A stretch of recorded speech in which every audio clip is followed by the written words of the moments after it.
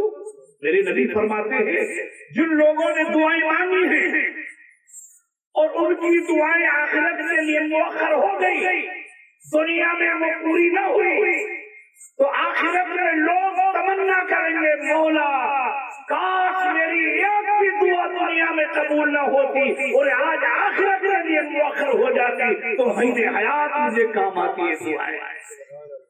تو خدا جان جائے کہ کون سی دعا بندے کو سوٹ کرے گی۔ جیسے مثال دو، رعایا راجا سے کاشتکار گھوڑا مانگے، تو راجا کو پتا ہے کہ یار یہ تو زمیندار ہے، اس کو گھوڑا دوں تو کیا فائدہ ہے، اس نے گھوڑے کے بجائے اس کو بیل دیا راجا، کیونکہ راجا کو پتا ہے کہ یہ کاشتکار ہے، گھوڑے کا اس کا میل نہیں، یہ تو بیل تو اس کے لیے تو بیل سے جوت کر کما کر کھائے گا، رعایا نے تو گھوڑا مانا، لیکن راجا کو پتا تھا کہ اس کے لیے گھوڑا موافق نہیں، بیل موافق ہے۔ ایسے ہی بندے تو دعا مانگتے ہیں، لیکن رب کو معلوم ہے کہ بندے کے لیے دنیا میں کون سی دعا یہاں فائدہ مند ہے، اس دعا کا سائیڈ افیکٹ اس کے لیے ہے یا دعا یہاں کے لیے کارگر ثابت ہو۔ اور دو مثال، بچہ ٹھنڈ کی وجہ سے کرا رہا ہے، آیا برف بیچنے والا، بچہ جد کرا ابا برف کھلا، لیکن باپ کو پتا ہے کہ برف کھلانے سے بچے کو نقصان ہوگا، میں اس کو برف کھلاؤں گا تو میرا بچہ اور بیمار پڑے گا۔ مانگنے والے تو مانگ لیا، بچہ تو ضد کر رہا ہے، اے ابا حضور یہ آواز آ رہی ہے برف بیچنے والے کی، مجھے برف کھلا دے، لیکن باپ کو پتا ہے کہ بیٹا برف کھائے گا تو یہ بجائے فائدہ کے نقصان کی منزل کی طرف جائے گا۔ دعائیں تو قبول ہوتی ہیں، لیکن جب دنیا میں قبول ہوتی ہیں تو رب کو پتا ہے کہ یہ دنیا میں دعائیں ان کے لیے فائدہ مند ہے یا دعائیں آخرت کے لیے مؤخر کی جا رہی ہے، وہاں فائدہ مند ہے۔ ہم نے یہاں دعائیں تقریب کے لیے آپ لوگوں کو بلایا، اس لیے یہ فاتحہ، یہ میلاد، یہ محفل پاک، یہ جلسے، یہ 10واں 20واں 40واں برسی سسمائی اس لیے ہم لوگ کرتے ہیں، کوئی گناہ کی بات نہیں، کوئی حرام کام نہیں، کوئی شرک و بدعت نہیں، اس لیے دعائیں مانگی جاتی ہیں اور دعا مانگ کر مرحوم کی بخشش کی گہار اللہ کی بارگاہ میں لگائی جاتی ہے۔ ایک نیک عمل کی وجہ سے، دوسرا اچھے وچاروں کا آدمی اچھا ہوتا ہے۔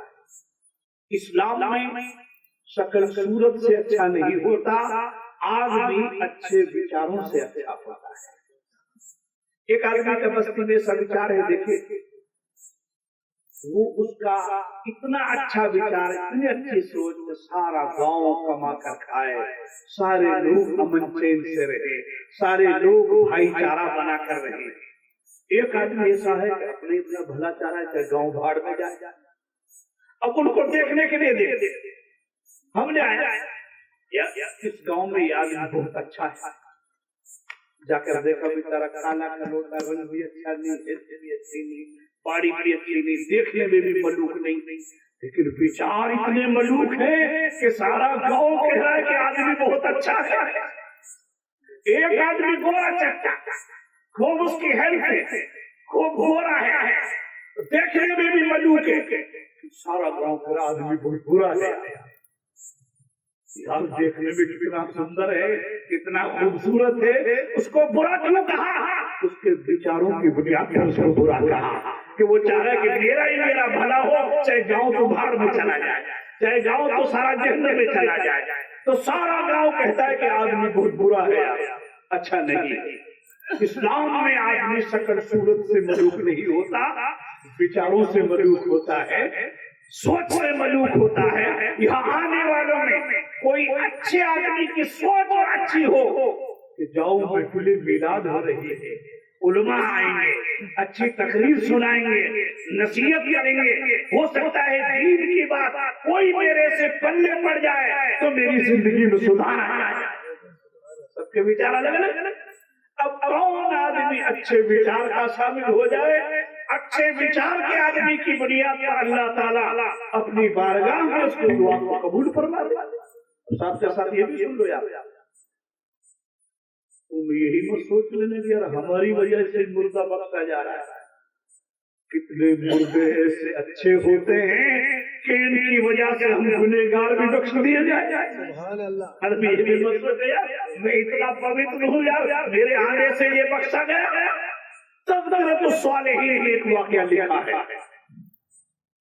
ایک بستی میں ایک عورت جس کی اچھائی کی دھار پورے گاؤں میں، ہر گلی ہر محلے میں اس کی اچھائی کی خوشبو ہے، اچھائی کی مہک ہے، اس کے کردار کی نار ہے، اس کے عادت اور اطوار کی خوشبو ہے۔ اسی گاؤں میں ایک کفن چور اتفاق سے اس بیچاری کا انتقال ہو گیا۔ کفن چور کا یہی مشغلہ تھا، جنازوں کو جا کر وہاں کا موقع معائنہ دیکھتا، جب لوگ سارے سو جاتے قبر کھود کے اور کفن لے کر مارکیٹ میں سیل کرتا۔ یہ عورت مری تو اس کے جنازے میں بھی شامل ہو گیا موقع معائنہ دیکھنے کے لیے کہ کہاں اس کو دفن کیا جائے گا اور کہاں اپنے وچار میں اپنے جو میرے ارادے ہیں ان کو پورا کروں گا، اس کا دھندا تھا۔ یہ آدمی اس کے جنازے میں شامل ہوا، رات میں سب چین سے جب سو گئے اور پھاوڑا لے کر چلا اپنے ارادہ پورا کرنے کے لیے، قبر کو شک کرنے کے بعد کفن لینا چاہا، اللہ نے عورت کو زبان، اے جنتی آدمی، جنتی عورت کا کفن کیوں لے رہا ہے؟ چور کو پسینہ آ گیا، ہاتھ جوڑ کر کہا، اے اللہ کی بندی، تیرا جنتی ہونے میں تو کوئی شک نہیں، پورا گاؤں تیری اچھائی کا دم بھرتا، لیکن میں تو بہت برا آدمی ہوں، لوگ مردوں کو کفن دیتے ہیں اور میں کفن چور کر مارکیٹ میں بیچ دیتا ہوں، میں کیسے جنتی ہوا؟ تو عورت نے کہا، اے چور سن لے، جتنے لوگ میرے جنازہ میں شامل ہوئے تھے، میری بھلائی سے اللہ نے سب کو جنتی بنا دیا ہے، اے چور تو بھی جنازے میں شامل ہوا، تجھے بھی خدا نے جنتی بنا دیا ہے۔ سوچ لینا یار، ہماری وجہ سے مردہ بخشا گیا۔ کچھ مردے بھی ایسے اچھے ہوتے ہیں کہ ان کی ایسی تقریر میں شریک ہونے سے ہم جیسے گنہگار بھی بخش دیے جاتے ہیں۔ یہی لیے تقریب رچائی جاتی ہے، یہی تو مقصد ہے محفل میلاد کا، یہی تو مقصد ہے جلسے کا، یہی تو مقصد ہے ہمارے آج حاضر ہو کر دعا مانگنے کا۔ سمجھدار لوگ، محمود غزنوی عظیم بادشاہ ہے، شاہی محل میں گیا، اس میں قرآن شریف رکھا ہوا، جب اس نے پاؤں پسارا تو دیکھا کہ تاق میں قرآن رکھا ہوا ہے، تو فوراً خادم کو بلا کے کہا کہ قرآن کو دوسرے روم میں رکھے آؤ۔ انہوں نے قرآن کو دوسرے روم میں رکھا تو بادشاہ کے دل میں جان پیدا ہوا، اے بادشاہ، تو نے اپنے آرام کے لیے اور قرآن کو دوسرے روم میں بھیج دیا، چاہیے تو تمہیں تھا کہ تم روم بدلتے، تم نے اپنے آرام کے لیے اللہ کی عظیم کتاب کو دوسرے کمرے میں بھیج دیا۔ فوراً خادم کو بلا کر کہا، کلام پاک کو لاؤ، اسی طاق میں رکھو، میں جاتا ہوں دوسرے کمرے میں۔ اللہ کو وہی ادا پسند آئی، موت کے بعد میں محمود غزنوی کو نیک مومن نے عالم خواب میں دیکھا کہ زندگی میں کون سے عمل کی وجہ سے تمہاری بخشش کا سہارا بنا؟ کہا کہ میں نے قرآن کی تعظیم کی تھی، اور قرآن کی تعظیم کی بنیاد پر اللہ نے میرے تمام گناہوں کو معاف کر دیا۔ خدا کس بات سے راضی ہو جائے؟ ہماری قوم کی سب سے بڑی کمی یہی رہی، دوسری قومیں عروج اور ترقی کی منزلوں کو کیوں چھوئی کہ انہوں نے اپنے رہنماؤں، اپنے مہاپروشوں، اپنے بڑوں کی، اپنے گیانیوں کی باتوں کو سن کر عملی جامہ پہنایا کہ ہمارے مہاپروش نے رات میں اپدیش دیا تھا، اس اپدیش پر ہمیں عمل کرنا ہے۔ ہماری قوم اتنی مردہ ہو گئی، اس کان سے سنتی ہے اور اس سے نکالتی ہے۔ عرصہ گزر گیا، رات بھر تقریر سنتے رہو، بیکار ہے، تھوڑا سنو لیکن عمل کی حیثیت سے سنو۔ یہ بھی تو شاعر نے کہا ہے، تو عشقی بہت ہے، اگر کچھ اثر کرے طوفان نوح لانے سے آنکھ فائدہ دکھاوے کا رونا، پورا دن رو کوئی کامیاب نہیں ہے۔ خوف خدا سے ایک بھی آنسو بہا دو گے تو وہ آنسو ہی کامیاب ہو جائے گا۔ قرآن حدیث کی بات دل کی گہرائی سے سنو گے، تھوڑا سنو گے وہی کامیاب ہوگا، اور عمل کی حیثیت سے سنو گے تو بہار ہی بہار ہے، موج ہی موج ہے۔ اس لیے آپ اس مجلس کا ادب کریں، یہاں بیڑی نہ پیے، آپ یہ نہ سوچیں کہ تم یہاں بیٹھے ہو۔ موڈے کھیڑا دیولی میں جہاں ذکر خدا ہوتا ہے، ذکر رسول ہوتا ہے، آسمان سے مقدس فرشتوں کا نزول ہوتا ہے۔ میرے آقا کی حدیث سے بات ہے کہ جہاں پہ خدا کا نام لیا جائے، اس کے رسول اعظم کا نام لیا جائے، اس کو سننے کے لیے تم تو لوگ نادان ہو، تم نے تو اسلام کی قدر نہ کی، ان مقدس فرشتوں سے پوچھو تو ذکر الہی اور ذکر رسول سننے کے لیے آسمان سے مقدس فرشتے اترتے۔ میرے آقا فرماتے یلتمسونا فی الارض، زمین کے خطے میں چکر لگاتے ہیں کہاں ذکر خدا اور ذکر رسول ہو رہا ہے۔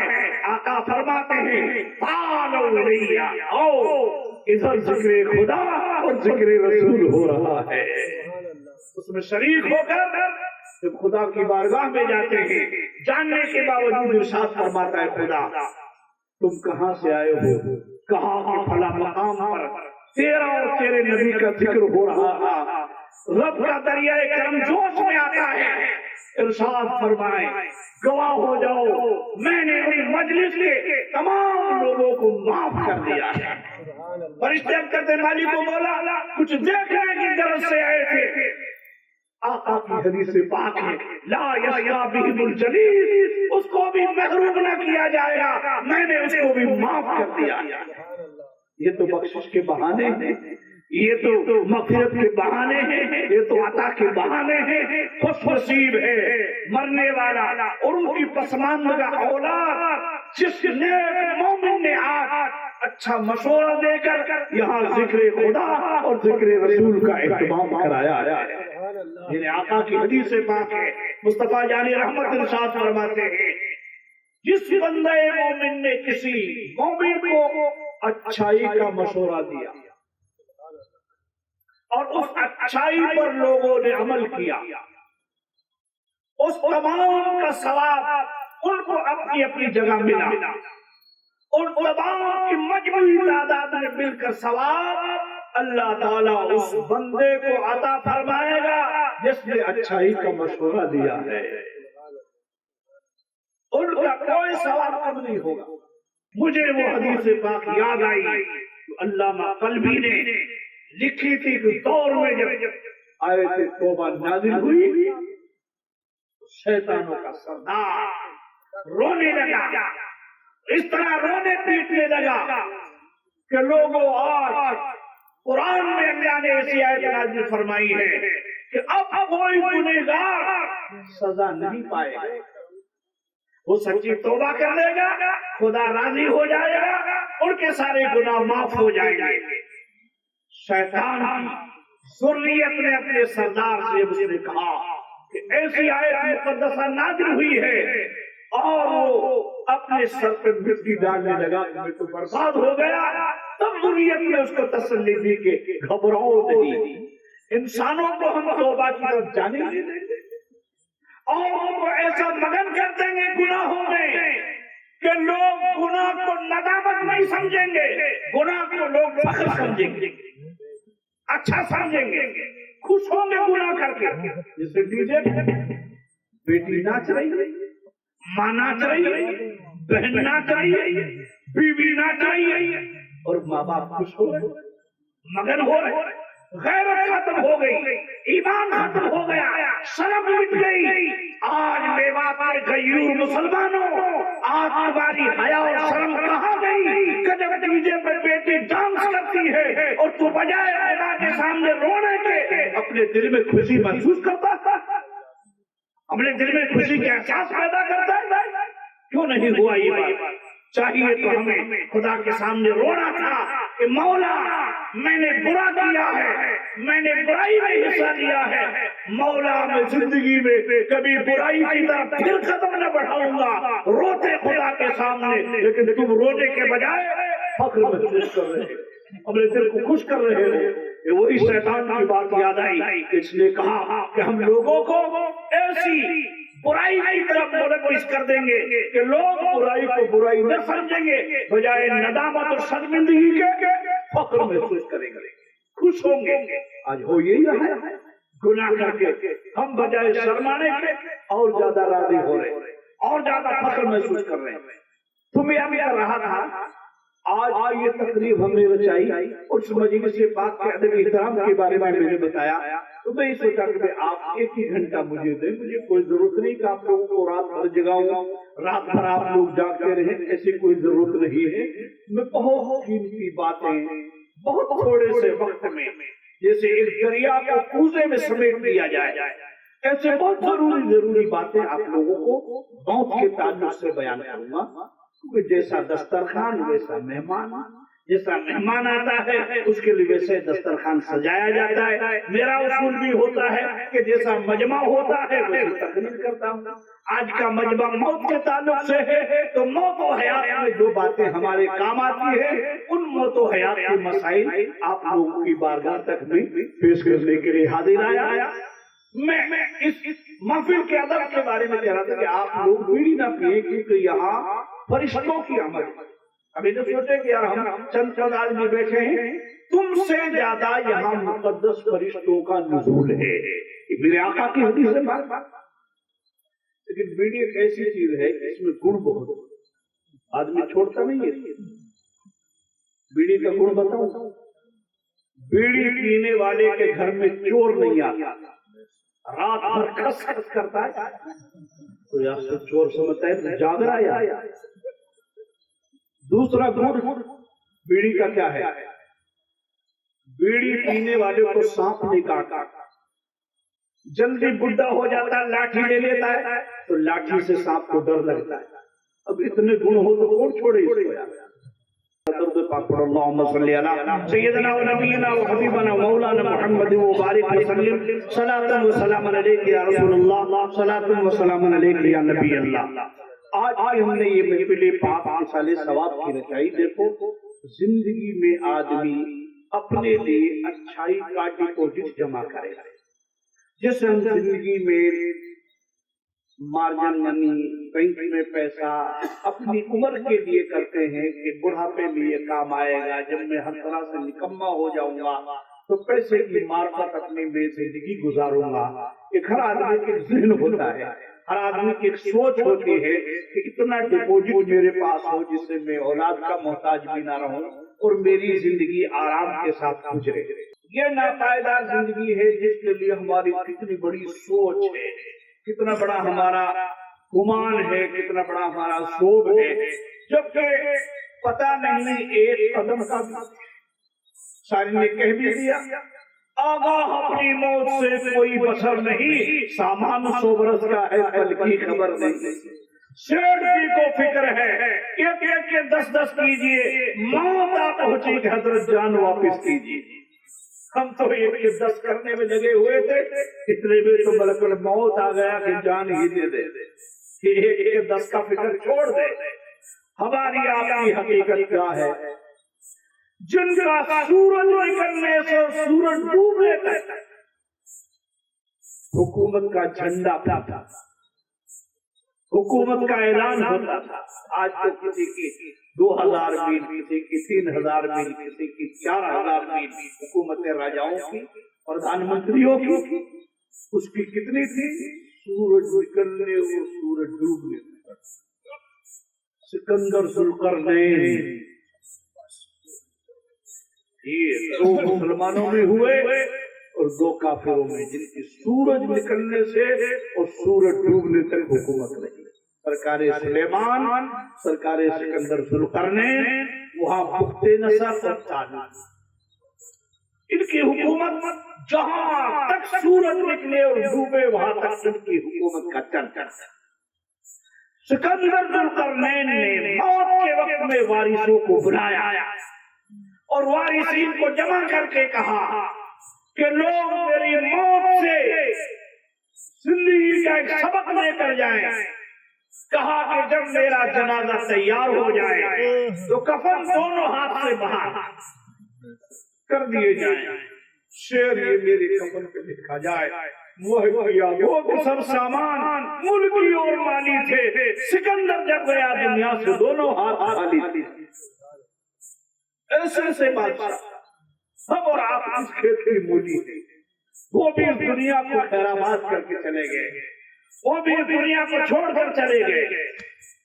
ہم کس طرح دنیاوی زندگی کے لیے اپنی پیسے کا ڈپوزٹ جمع کرتے ہیں، اپنی عمر کے لیے، اس آخرت کی زندگی کے لیے بھی نیکیوں کا ڈپوزٹ جمع کرو، جس زندگی کا ایک دن قرآن نے بیان فرما دیا۔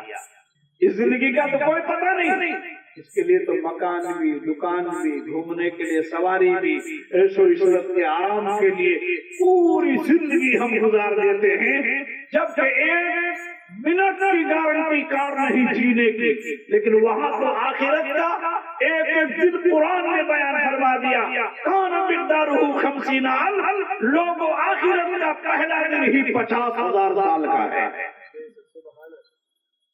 کون ہے جو قرآن کی بات کا انکار کر سکے؟ یہ قرآن میں رب نے فرمایا ہے کہ آخرت کا پہلا دن 50,000 سال کا ہوگا۔ پورے مسلمانوں کا وثوق اور اعتماد اور یقین ہے، قول محمد قول خدا، فرمان نہ بدلا جائے گا، بدلے گا زمانہ لاکھ مگر قرآن نہ بدلا جائے گا۔ ہم تمام مسلمانوں کا اس پر یقین ہے کہ قرآن میں جو رب نے فرما دیا ہے وہ بعین ہی ہو کر رہے گا۔ ہماری آنکھ دیکھنے کے باوجود جھوٹی ہو جائے لیکن قرآن کا فرمان جھوٹا نہیں ہو سکتا۔ دیکھو دیکھی ہوئی آنکھ کی بات جھوٹی کیسے ہو؟ ریل میں بیٹھے، ریل چلنے لگے تو ہمارے ساتھ مکان بھی چل رہا ہے، پیڑ بھی چل رہا ہے، وہ اپنی جگہ ہے، لیکن آپ جھوٹ بول رہی دیکھنے کے باوجود وہ اپنی جگہ بنفسی کھڑے ہوئے ہیں، وہ اپنی جگہ موجود ہے، لیکن ٹرین چلے گی تو ہمیں وہ بھی گھومتے ہوئے نظر آئیں گے۔ ہماری آنکھ جھوٹی ہو جائے دیکھنے کے باوجود، لیکن قرآن کا فرمان جھوٹا نہیں ہو سکتا۔ یہ تمام مسلمانوں کا متفقہ فیصلہ ہے۔ اور یہی نہیں، میرے جتنے بھی یہاں عزیز ہندو بھائی ہیں ان تمام کے لیے بھی قرآن نے سیدھی راہ دکھائی ہے۔ قرآن نے کہا ہدی للناس، یہ نہ کہا کہ قرآن مسلمانوں کو سیدھا راستہ دکھا رہی ہے، کہ قرآن مومنوں کو سیدھا راستہ دکھا رہی ہے۔ انہوں نے کہا قرآن تو پوری دنیا انسانیت کے لیے رہبری بن کر آئی، ہدایت کا پیغام لے کر آئی ہے اور ہدایت دینے کے لیے آیا ہے۔ جس طرح کہ آپ سمجھیے ہر مشین کے ساتھ کتاب ہوتی ہے، گائیڈ لائن ہوتی ہے، موبائل لاؤ، اس کے ساتھ بھی ایک چھوٹی سی کتاب آئے گی، اس کی بیٹری اتنا دن چلے گی، اس کی سروس یہ ہے، آپ کو موٹر سائیکل خریدیں گے، ٹریکٹر خرید کے لائے، اس کے ساتھ ایک کتاب آئے گی کہ کتنے دن میں اس کی بیٹری چلے گی، اتنے دن کو سروس کرانا ہے، اتنے دن کو آئل میں بدلنا ہے، یہ ساری چیزیں اس کے ماحول کے باقاعدہ، اتنا دن میں یہ ٹائر بدلیں گے، اتنے 1000 کلومیٹر چل جائے گا، یہ ساری ہدایت اس میں ہوتی ہے۔ ایسے ہی قرآن ہماری زندگی کے لیے سروس بک دی اللہ نے، تو میں سیدھی راہ چلانے کے لیے قرآن عظیم کتاب عطا فرمائی، تو جب سے قرآن نے تمہیں سیدھی راہیں بیان فرما دی کہ ان راہوں میں چلو گے تو تمہاری دنیا بھی کامیاب ہے اور آخرت بھی کامیاب ہے، ان راہوں کے علاوہ چلو گے تو یہاں بھی رسوائی ہے اور آخرت میں بھی تمہیں رسوا ہونا پڑے گا۔ قرآن میں رب نے فرمایا 50,000 سال کا ہے پہلا دن آخرت کا۔ اب یار یہاں چند دن کی گارنٹی بھی نہیں جینے کی، اس کے لیے مکان کا فکر کتنا لگا ہوا ہے۔ وہ آدمی دور حاضر میں تو یار اب سادھارن مکان کا رواج ہی نہیں رہا ہے، بڑے بڑے کو توڑ رہے لوگ، کوٹھی بنا رہے، خوب اچھا کوٹا ہے، رہنے کے لیے خوب موج ہے، لیکن اس کو بھی توڑ رہے، کیا کرے مولانا صاحب مکان یہ رہنے کے قابل نہ ہے، بنا رہا کوٹھی شاندار، کوٹھی بنا کے تیار ہوا، اب 2 طرح چھن جاتی ہے کوٹھی، بیٹے کی شادی ہو گئی تو اس کو مل رہی جھونپڑی، شادی ہونے کے بعد ٹائٹل لکھ دیا نو ایڈمیشن وداؤٹ پرمیشن، اب بنا اجازت بتا، اب تو یہ مکان بیٹے کا اور بہو کا ہے، چلے بھی گئے بنا مٹھارے تو بہو شکایت کرے گی پہر میں جا کے، میرا سسرا اتنا بے حیا ہے بغیر مٹھارے گھر جاتا ہے گھر میں، اس نے ایک بھی تلاری نہیں گری، ایک بھی پتھر نہیں دھرا، گھر کی مالک بن گئی تو تمہارا دنیا بھی چھن گیا مکان، تمہارا مکان تو اصلی قبر ہے، یہ ہے ہمارا اصلی مکان، اسی قبر کو یاد رکھ کے آدمی زندگی میں سوچے، جب جب مکان کی اس طرح کی فیسلٹی تمہارے سامنے آئے اور وہاں مسیری اور گدا دیکھو تو فوراً قبر کو یاد کرو کہ مولا قبر میں کون گدا بچھائے گا، کون مسیری کا انتظام کرے گا، کون تکیے کا انتظام کرے گا، وہاں تو نیک اعمال تمہارے اچھے ہوں گے تو یہ دنیا کے مسیری گدوں کے کچھ حیثیت نہیں۔ میرے آقا فرماتے ہیں جنت کی باہروں کی کھڑکیاں کھولیں گی، اس کا لباس بھی جنتی ہوگا، بستر بھی جنتی ہوگا، اس کے لیے خوشبوئیں بھی جنت سے آئیں گی اور شاندار ہوا بھی جنت کی باہروں میں آئے گی۔ جب مکان اچھا دیکھو تو قبر کو یاد کرو، اس لیے قبر پہ جانے کا آرڈر بھی دیا ہے علماء نے، قبر کی زیارت کیا، قبر کی زیارت کرنا گناہ نہیں ہے، بہت سے لوگ اس کو برا سمجھ بیٹھے، نہ سمجھی میں، قبروں پہ جانا، اولیاء اللہ کے پاس جانا، بزرگان دین کے پاس جانا، شہداء کرام کی قبروں پہ جانا، یہ برا نہیں ہے، اچھا ہے، اس سے فائدہ ملے گا۔ مردوں کو اجازت ہے، عورتوں کو نہیں، قبر پہ عورت نہیں جائیں گے، مرد جائیں گے، عورت اس لیے نہیں جائیں گے کہ میرے آقا نے فرمایا اس میں 2 کمی ہیں، اگر یہ اپنے عزیز کی قبر کو دیکھے گی تو روئی ہوئی، اس کا دل نرم، دوسری بات یہ ہے کہ یہ قبر کی حد سے زیادہ تعظیم کرے گا، جتنی تعظیم کا حکم ہے اتنی کرو۔ قبر کی تعظیم کیا ہے؟ اللہ نے مومن کو عزت بخشا، موت کے بعد کتنا مقام اونچا ہوا، زندے کے لیے حکم ہے کہ جب ملاقات کرے تو سلام کرو، چاہے اس کی پیٹھ کعبہ کی طرف ہو، چاہے اس کا منہ کعبہ کی طرف ہو، چاہے دکن اتر، ان چاروں دشاؤں میں کدھر ہی ہو، جہاں بھی مومن ملا آپ کا کام یہ ہے کہ کلام سے پہلے سلام۔ میرے آقا نے فرمایا ان چیزوں کا ایک عام رواج دے دو کہ بندے مومن ان 3 اصول پر عمل کرے۔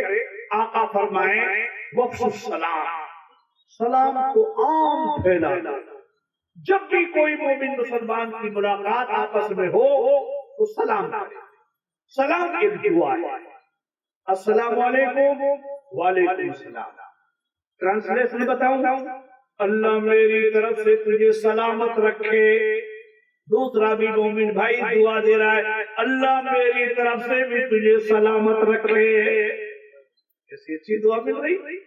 اور یہ کہا کہ پیٹ پھیر کے پھر دوبارہ ملے تو بولی سے پہلے سلام کر, بولی سے پہلے اپنے بھائی کو دعا دے, وہ بھی آپس میں ایک دوسرے کے لیے 100 بار ملے تو 100 بار سلام کر, 100 بار دعا دے آپس میں کہ کون سی گھڑی کی دعا خدا کی بارگاہ میں قبول ہو جائے.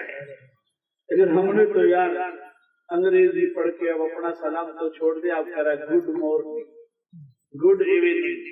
میں نے کہا انگلش پڑھے سے کیا مطلب اس کا؟ کہا کہ تیری صبح اچھی ہو, شام کو بھاڑ میں جائے گا, کہ تیری شام اچھی ہو پھر رات میں جہنم میں جائے. ارے سلام تو یہ ہے کہ اللہ تجھے ہمیشہ سلامت رکھے. دوسرے نے بھی دعا دی, مولا تجھے بھی ہمیشہ سلامت رکھے. لیکن یہ تو اپنا سلام چھوڑ کے غیروں کا سلام دے رہا ہے, جس میں صبح تو ہے سلامتی اور شام کو چاہے بھاڑ میں. یہ ہے دعا جس میں ایسی دعا دے دی کہ کوئی قید ہی نہیں ہے کہ ہمیشہ تجھے خدا سلامت رکھے. دوسرے نے بھی کہہ دیا میری طرف سے بھی خدا تجھے ہمیشہ سلامت رکھے. آقا فرماتے دوسری بات, وافو اللحا, داڑھی بڑھاؤ, اس سواری بات مجھے چھوٹی کرو. مخالف المشرکین ان کی مخالفت کریں کہ یہ ہمارے بھائی ہیں, وہ داڑھی کٹواتے ہیں, مجھ بڑھاتے ہیں. آپ لوگوں کو لے دیا کہ مجھے پست کرو, داڑھی بڑھاؤ. سلام کا ایک عام رواج. اب زندے کے لیے کوئی قید نہیں, لیکن مردہ مسلمان مل گیا, قبر مل گئی تو قانون ہی بدل گیا. پیٹھ کعبہ کی طرف ہو, منہ قبر کی طرف ہو, پھر جا کر کہو السلام علیکم یا اہل القبور. یہ حدیث پاک کا حکم. نماز میں منہ کعبہ کی طرف, لیکن مومن بھائی کا مقام دیکھیے کہ پیٹھ کعبہ کی طرف ہو اور منہ مردے مومن بھائی کی طرف ہو. پھر جا کر کہو سلام. آقا فرماتے مرنے والا سلام کا جواب بھی دیتا ہے, آنے والے کو پہچانتا بھی ہے کہ کون میری قبر پہ آیا. زندے کو دام دے, نہ سنے گا نہ پہچانے گا. مردے کا مقام تو دے کہ مرنے کے بعد اللہ نے کیا عظمت بخشی ہے کہ پہچان بھی رہا ہے, آواز بھی سن رہا ہے اور سلام کا جواب بھی دے رہا ہے. یہ آقا کی حدیث ہے. بات جاؤ قبروں پہ جاؤ گے تو تمہیں 3 فائدے ملیں گے زندگی میں بھی بعد زندگی میں. دیکھیے, اور ماں باپ تو وہ انمول نعمت ہیں جن کی زیارت موت کے بعد میں بھی کرو گے تو ثواب کا ڈھیر ہے, اور زندگی میں بھی ان کی زیارت کرو گے تو ثواب کا ڈھیر ہے. قابل مبارکباد ہیں وہ لوگ جن کے ماں باپ زندہ ہیں. میرے محبوب نے فرمایا جو کوئی اپنے ماں باپ کا محبت سے ایک مرتبہ چہرہ دیکھ لے, اللہ تعالیٰ اسے 100 حج مقبول کا ثواب عطا فرمائے. بتائیے کون حج میں کتنے پیسے لگتے اور کتنی تمنا کرتا ہے, لیکن یہ ہے قابل مبارکباد 100 مرتبہ دیکھے تو 100 حج کا ثواب پائے. یہ ماں باپ جن کی محبت سے ایک نگاہ دیکھنا حج مقبول کا ثواب میرے محبوب نے فرمایا ہے. میری یووا پیڑھی نصیحتیں لے کر جاؤ اپنے دل سے کہ جب بھی محبت سے ماں باپ کو دیکھو گے تو اللہ تعالیٰ حج مقبول کا ثواب عطا فرمائے. ہم تو اپنے ماں باپ کو بجائے محبت سے دیکھنے کے ان کو مار رہے ہیں. کس سے؟ کرتوتوں سے, گن سے نہیں, بندوق سے نہیں. بندوق سے مرڈر کیا تو مر کے رہ گیا, یہ تو کارناموں سے مار رہا ہے ماں باپ, رات دن مار رہا ہے بیچارے ماں باپ. ماں باپ کر رہے ہیں بڑے بڑے لیٹے ہوئے بستر پہ اس کے کارناموں کو دیکھ کر ہمارے کارنامے ایسے ہیں کہ منہ دکھانے کے قابل نہیں. اتنا ماں باپ کو مار رہے ہو, اتنا ماں باپ کو ستا رہے ہو. یہ زندگی میں بھی دکھ پاتے ہیں اور موت کے بعد میں بھی حدیث پاک میں آتا ہے کہ اس کی اولاد اچھے عمل کرتی ہے تو ماں باپ قبر میں بھی ان کے نیک اعمال سے خوش ہوتے ہیں، زندگی میں بھی ان کو تکلیف پہنچتی ہے۔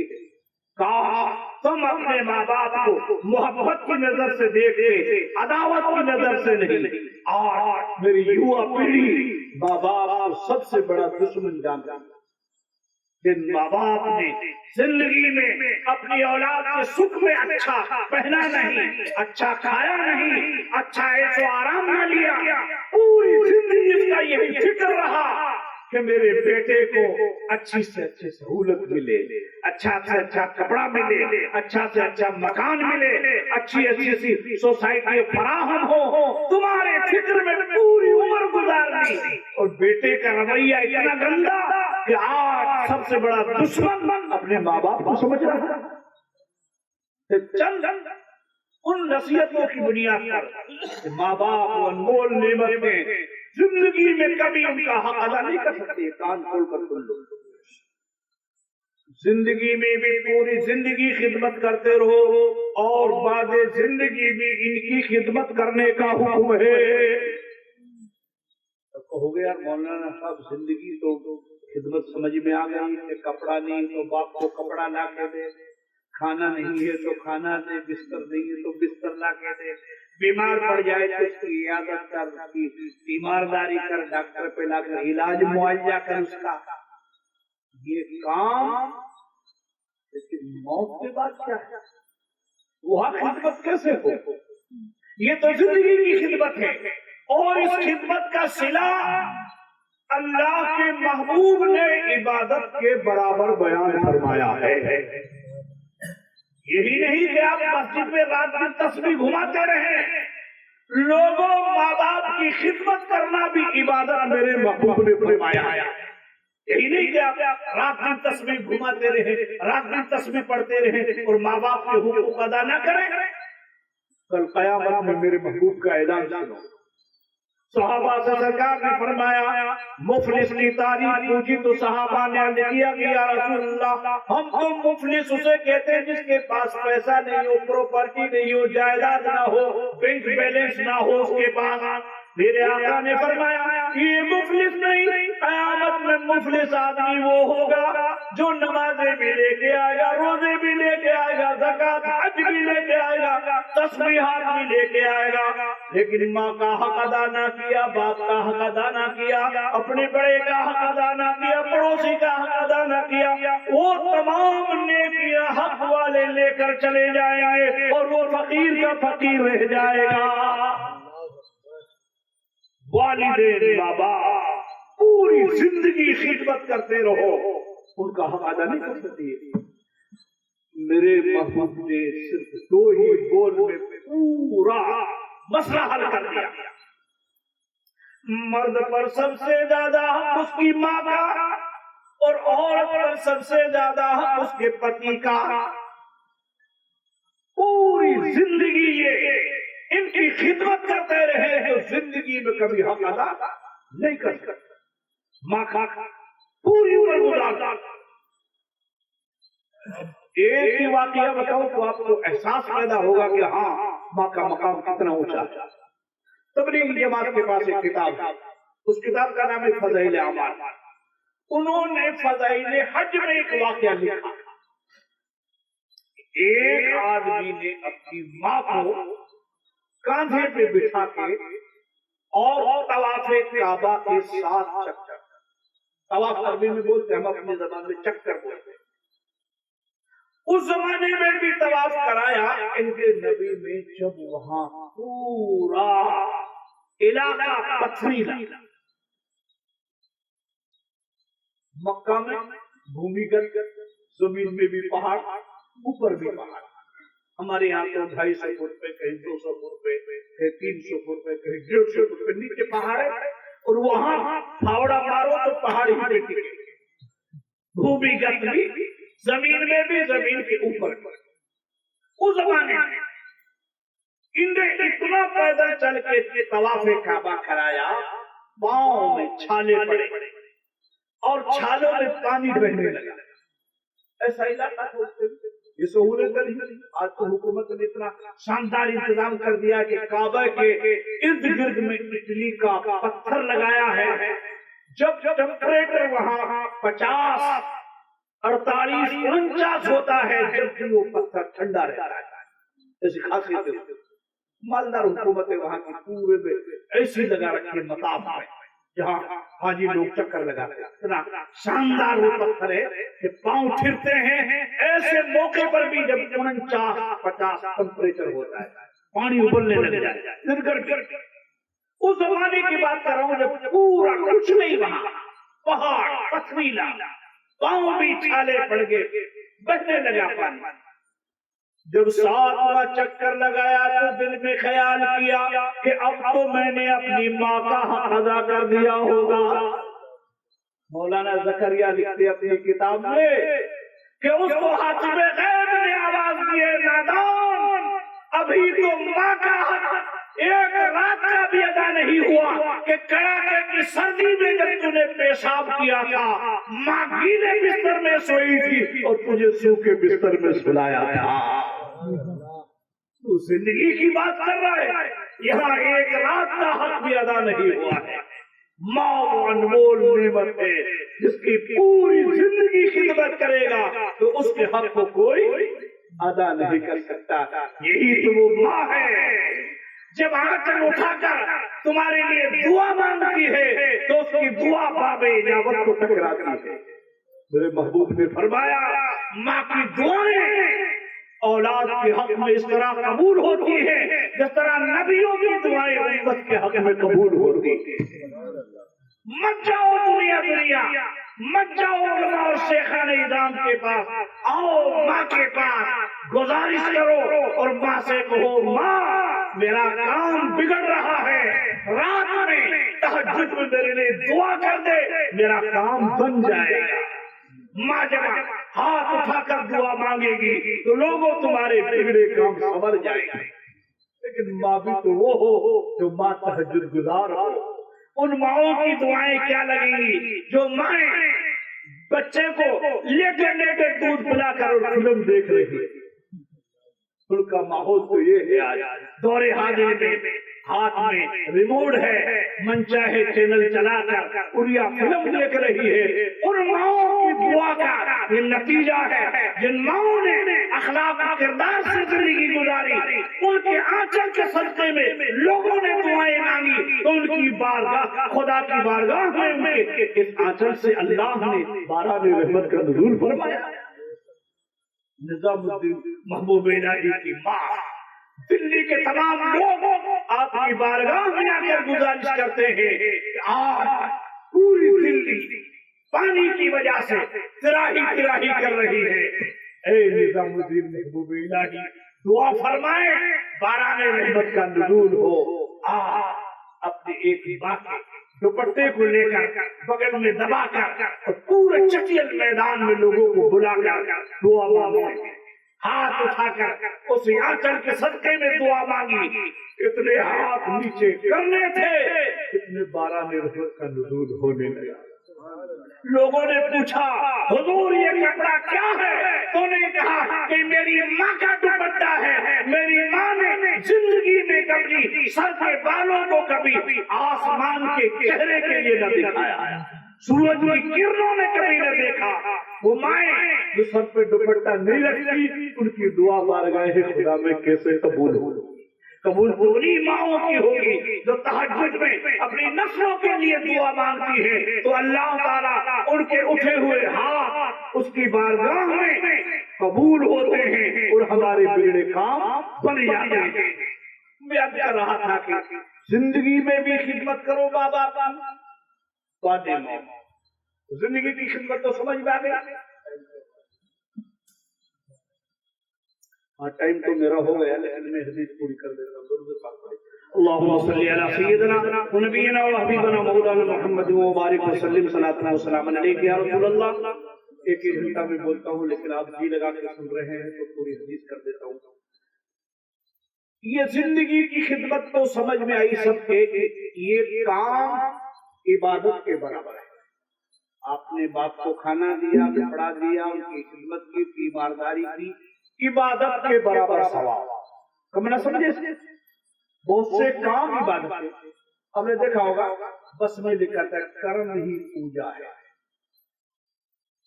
مطلب کام ہی عبادت ہے، کام ہی تپسیا ہے، کام ہی بندگی ہے، کام ہی یہ عبادت ہے. یہ ہے وہ کام جس کام کو عبادت کے برابر بیان کروایا ہے. میرے آقا مصطفیٰ جانی رحمت کے ساتھ فرماتے ان نظروا الی وجہ والدہ عبادت. لوگوں ماں باپ کا چہرہ دیکھنا عبادت. الجلسۃ فی مجلس العلماء، عالم کی مجلس میں بیٹھنا عبادت. النظر الی کعبۃ المکرمہ عبادت، لوگوں کعبہ دیکھنا عبادت. پھر محبوب نے فرمایا یہ آپس میں کام ہے جو عبادت کے برابر ہے. کام کرو گے تو ان کو عبادت کے برابر ثواب ملے گا. یہ تو ماں کے لیے ہے، باپ کے لیے ہے. ان کی خدمت زندگی میں کریں، اپنے سے بہتر، اپنے سے جتنی سہولت فراہم ہو یہ پوری زندگی میں ان کے لیے کریں. صرف اس بات کو سمجھ کر کہ انہوں نے ہماری سہولت کے لیے اپنی پوری زندگی کا سکھ چین تیاگ دیا. ہمارے سارے تجربے کی بات، آپ نے بچپن میں کھانا چھوڑا تو ماں نے کھانا چھوڑا. آپ نے بچپن میں سونا چھوڑا تو ماں نے بھی سونا چھوڑا. آپ رات بھر نہیں سوئے، رات بھر روئے تو ماں رات بھر گودی میں بیٹھ کر اپنی ان میٹھی نیند کو قربان انہوں نے کیا جس میٹھی نیند نے اس کو اتنا مجبور کر دیا تھا کہ ماں کی آنکھیں جھپک رہی تھی، لیکن تمہاری محبت میں انہوں نے اپنی نیند کو نثار کر دیا. یہ ہمارا اور تمہارا سب کا تجربہ ہے. آپ نے کھانا چھوڑا تو تمہاری وجہ سے ماں نے کھانا چھوڑا.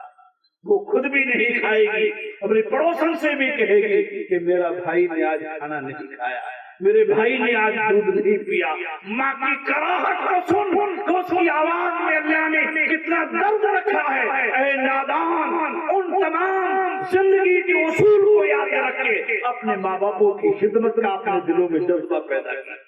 انہوں نے قرآن میں بھی فرمایا کما ربیانی صغیرا، جیسا بچپن میں تمہارے مربی بن کے تمہاری انہوں نے تربیت کی ہے، اس تربیت کو یاد کر کے اپنے ماں باپ کی خدمت کے لیے اپنی بازویں بچھاؤ. قرآن نے بھی کہا ہے، ارشاد فرمایا وَلَا تَقُلْ لَهُمَا اُفٍّ وَلَا تَنْهَرْهُمَا. ماں باپ کو اگر اف کہنے سے بھی دکھ پہنچتا ہے تو لوگوں ان کو دکھ مت پہنچاؤ. ان کے دکھ کی وجہ سے تمہاری عبادتیں بارگاہ خدا میں قبول نہیں ہوگی. ان کی ناراضگی سے تمہاری تسبیح خدا کی بارگاہ میں منظور نہیں ہوگی. ان کی ناراضگی سے تمہارا صدقہ اللہ کی بارگاہ میں منظور نہیں ہوگا. ان کی ناراضگی سے تمہاری تپسیا اور بندگی تمہارے منہ پر مار دی جائے گی. میرے آقا ارشاد فرماتے ہیں رضا الوالد فی رضا الوالد و سخط الوالد فی سخط الوالد. اللہ نے اپنی رضامندی کو ماں باپ کی رضامندی میں رکھ دیا ہے، اپنی ناراضگی کو اللہ نے ماں باپ کی ناراضگی میں رکھ دیا ہے. یہ راضی ہو جائیں گے تو تمہاری زندگی اجیرن ہو جائے گی، اور یہ ناراض ہو جائیں گے تو تمہاری زندگی برباد ہو جائے گی. کامیاب زندگی چاہتے ہو تو اپنے والدین کی خدمت کرو. ان کی زندگی جب جب بھی رہے ان کے لیے آپ خدمت کا بازو بچھائیں. یہ تو آپ کی زندگی بعد زندگی ان کے نام کا صدقہ کریں، ان کے نام کا ایصال ثواب کریں. ان کے نام پر آپ دنیا میں کریں گے، اللہ تعالیٰ ان کے لیے آخرت میں اس کا بینیفٹ اور نفع فرمائے گا. جیسا آج صاحب خانہ نے اپنے باپ کے نام سے ایصال ثواب کی محفل کا انتظام کیا، ایصال ثواب کے لیے اس تقریب کو رچایا. کتنے لوگ شریک ہو کر اس میں دعا مانگیں گے، اور کوئی نیک بندہ مومن میری اللہ رسول کی بات سن کر زندگی میں اس نے عمل کرنا شروع کر دیا تو پوری زندگی اس محفل پاک کے ثواب کی برکت ان کو ملتی رہے گی. ایک بندے مومن کے نیک بات پر عمل کرنے سے اور عمل کروانے سے سرکار علی کو آپ نے بلایا، ارشاد فرمایا اے علی جاؤ ان لوگوں کو اچھائی کی جانب بلاؤ. تمہاری ایک بات سے بھی کوئی مومن عامل بن جائے گا تو اللہ تعالیٰ تمہیں 100 اونٹ صدقہ دینے کے برابر ثواب عطا فرمائے گا۔ میرے محبوب کا فرمان تو سنیے، یہ تو ہے زندگی میں، بعد زندگی کے لیے آپ صدقہ کریں، اس سالے ثواب کریں۔ جب بھی آپ یہاں کریں گے اس کا فائدہ آخرت میں ملے گا، یہاں کرو گے اس کا نفع آپ کے لیے آخرت میں ملے گا، مکان بھی ملے گا، کپڑے بھی ملے گا، سواری بھی ملے گی، ساری چیزیں فراہم ملے گی اگر کرو گے تو دنیا میں، نہیں کرو گے تو کیسے؟ ارے یہاں جب سواری کے لیے آپ ناپائیدار زندگی جس کا کوئی پتہ نہیں، وہاں کے لیے کتنی بڑی بڑی گاڑیاں خرید کے لا رہے ہیں، آخرت میں پیدل نہیں چلو گے، وہ تو 50,000 سال کا ایک ہی دن ہے، وہاں کے لیے کبھی سواری کا انتظام کیا؟ کبھی وہاں مکان کے لیے آپ نے سوچا کہ ہم وہاں اتنے بڑے چٹیل میدان میں کیسے رہیں گے؟ یہاں تو مکان کے فکر میں پوری عمر گزاری، وہاں بھی مکان ملے گا۔ میرے محبوب کا فرمان سنو، آقا ارشاد فرماتے من بنا للہ مسجدا بنى اللہ بیتا فی الجنہ، جو کوئی دنیا میں اللہ کا گھر بنائے اللہ تعالیٰ جنت میں اس کے عوض میں محل بنائے۔ مسجد میں حصہ لوگے، مسجد میں تعمیر میں آپ حصہ لوگے تو آپ یہاں بنائیں گے، اللہ تعالیٰ اس کے بدلے میں محل جنت الفردوس میں عطا فرمائے گا۔ کر کے دیکھو ملے گا، یہ تو بے دیکھا سودا ہے، دیکھ کر اس کی قیمت کیا ہوگی تو جاننے والے جانتے ہیں۔ ہارون رشید کا واقعہ بارہا سنا ہوگا، آج تو ہم بے دیکھے اس کی قدر نہ کر رہے ہیں، کل جب یہ دیکھا سودا ہو جائے گا تو افسوس کریں گے، پھر خریداری کرتے ہی بھی چلا جائے گا، وہاں تو پھر خریداری کرے گا کیسے؟ بہلوزانہ روشن ضمیر فقیر اللہ والا۔ ہارون رشید بادشاہ کی بیوی جا رہے ہیں، فقیر مستی میں چوماسا کے ٹیم میں بیٹھا گھرودہ بنا رہا ہے، پاؤں مٹی میں دے کے اور اوپر سے تھوپ رہا ہے۔ تو فقیر اللہ کے مست جنہوں نے اپنی مرضی کو خدا کی مرضی پہ انحصار کر دیا، وہ ہے فقیر، نام کا نہیں، کام کا نہیں۔ فقیر کی کوئی قوم نہیں ہوتی، سائل کوئی قوم نہیں ہوتی، وہ تو سائل ہوتا ہے۔ فقیر بہت سے بادشاہ بھی فقیر ہوتے، ہر بادشاہ فقیر نہیں ہے۔ شمس الدین التمش فقیر ہے، اورنگزیب علیہ رحمۃ رضوان فقیر ہے، یہ بادشاہ بھی تھے وقت کے فقیر بھی تھے۔ اب یہ روشن ضمیر فقیر بیٹھا ہے، بنا رہا ہے۔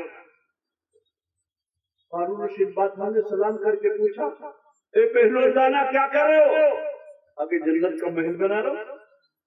آپ نے نیک بیچنے کے لیے، آپ کوئی مناسب سوداگر سہٹ جائے گا تو بیچ بھی دوں گا۔ اس نے قیمت باقی 10 روپے 20 روپے جو آنا تھا تو بادشاہ نے تو دیا نہیں، رانی کے پاس پرس تھا، اس نے اپنے بٹوے سے نکال کر دے دیا۔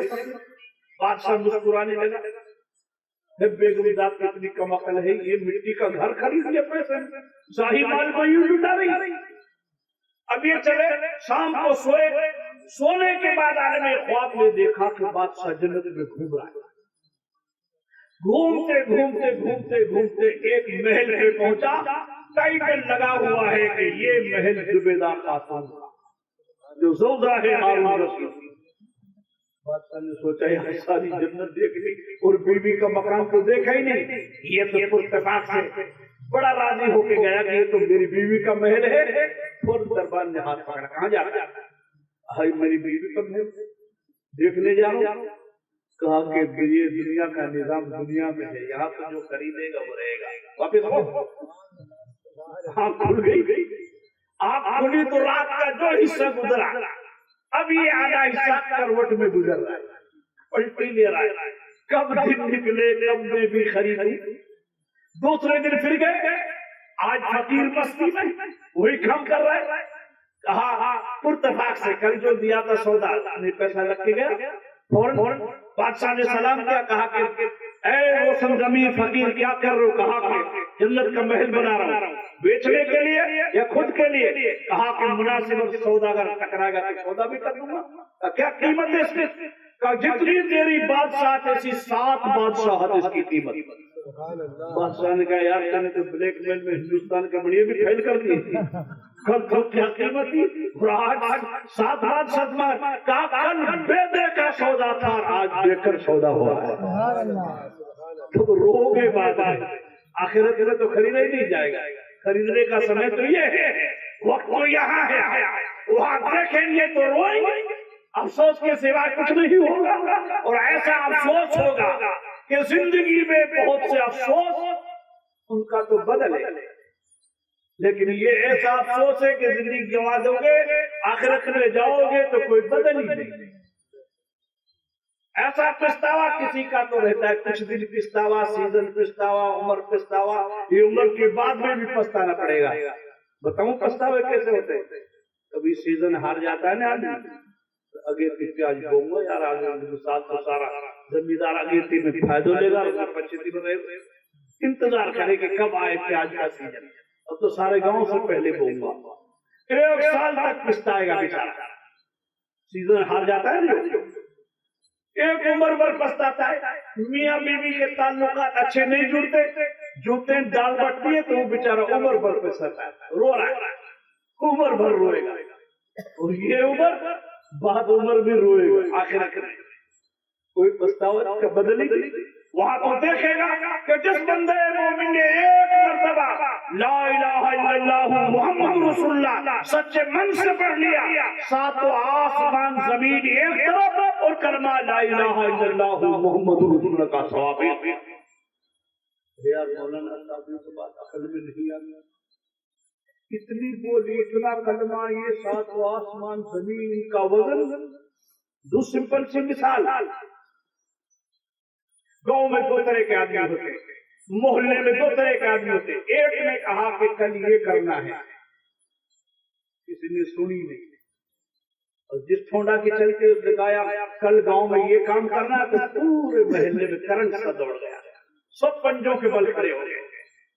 بات ایک ہی ہے, کہنے والے 2 ہیں, ایک ہی میں وزن ہی نہیں, کوئی کہانی نہیں دھر رہا ہے, اور ایک ہی میں پنجوں کے بل کھڑے ہو گئے.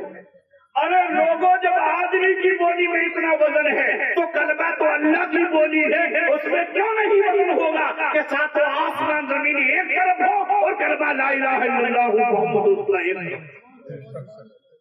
رو کے بعد تو لوگوں آخرت میں ماں باپ کے لیے ذخیرہ جمع کرنے کے لیے زندگی میں ان کی خدمت یہ کہ ان کے لیے صدقہ کرو, اور تم بھی اپنے لیے مکان بناؤ تو اپنے لیے مکان بناؤ, مسجدوں میں حصہ لو, اپنے لیے سواری پیدا کرو.